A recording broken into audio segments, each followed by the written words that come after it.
Good afternoon. I'm Carl Vierling. I'm the Executive Director of the Greater High Point Food Alliance. The Food Alliance is truly a grassroots initiative that had its first meeting 3 years ago this week. Our work is all about community engagement with our neighbors, our partners, to create a food-secure community. The most important words for the Food Alliance are empower, unify, and sustain.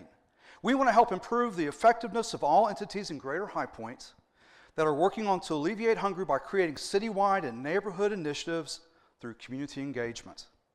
Community engagement requires that we leave our silos. For me, it was leaving the corporate office you see, to pastor a church that is shown, and then to leave the comfort of the four walls of the church, get truly involved in the community. Community engagement requires that we leave our comfort zones. One of the most important aspects of community engagement is having a conversation. It's sitting down with people to learn what are the community issues from their perspective.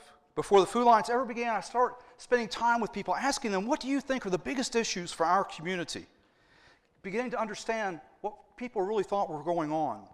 One of the most important parts of community engagement is actually making people aware of the issues, making them known. Because people do live and work in silos, they often don't see what's going on beyond their own circles. The High Point Enterprise ran a series of articles about hunger, which generated some difficult conversations around the city about the issue. And this is my friend, Jerry Mingo. Jerry's the president of the Burns Hill Neighborhood Association, and since meeting Jerry, we've built a relationship that has resulted in a food pantry community garden in one of the poorest neighborhoods in the state of North Carolina. All this happened because we shared our stories. High Point's a very patriarchal community. One of our goals was to create a table that was large and unique, to have voices that wouldn't normally be heard. Normally you have the same people in the same committees, it's the same usual voices, and we wanted to create a table where others were being heard. We created the very first food summit in the High Point area. The idea was to bring people together to ask the question, how will you help us end hunger in our community? A space was created for people to interact with others because their circles don't normally intersect. From the first food summit, our first set of goals were actually established by our work teams. One of the very best things we've done so far is a youth food summit.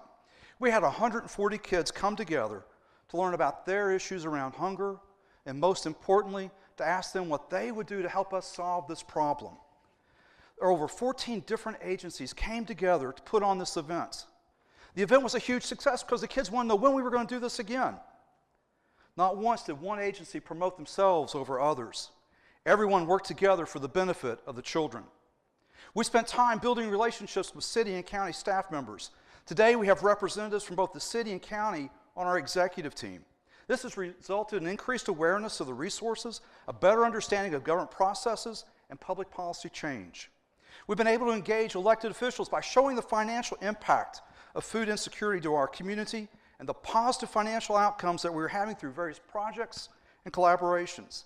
Today, a city council member actually attends our meeting on a monthly basis. One of the big changes that we had because of this relationship is that the city adopted what we call an Adopt-A-Lot program.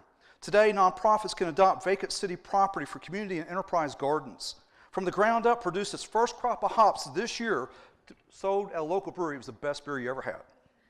Thanks to a recommendation by our urban ag team, the city of High Point now allows the sale of eggs from birds raised in the city.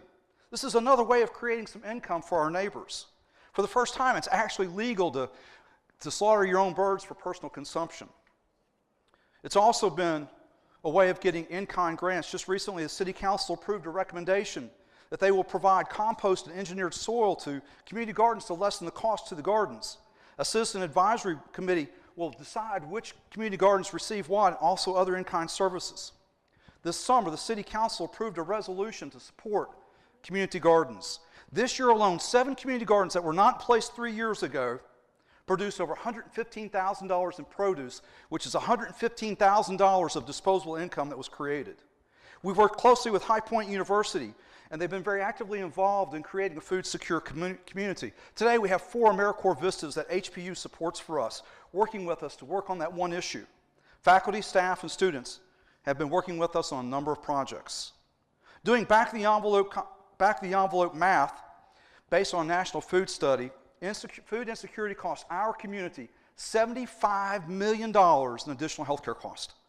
So we're working very closely with the healthcare community to improve those numbers through education, improve food access, and access to healthier foods. We worked with Second Harvest Food Bank to actually bring the first food drop outside of Forsyth County, and Pastor Dion Parker at Life on Lexington Church agreed to host the first food drop. In the last 2 years, they have served 21,000 households, 70,000 people, $1.3 million in food. Today, we are witnessing a transformation of a community with food access, increasing neighbors working together, food education taking place, and partners working together who did not know each other 3 years ago. And it all started with a conversation.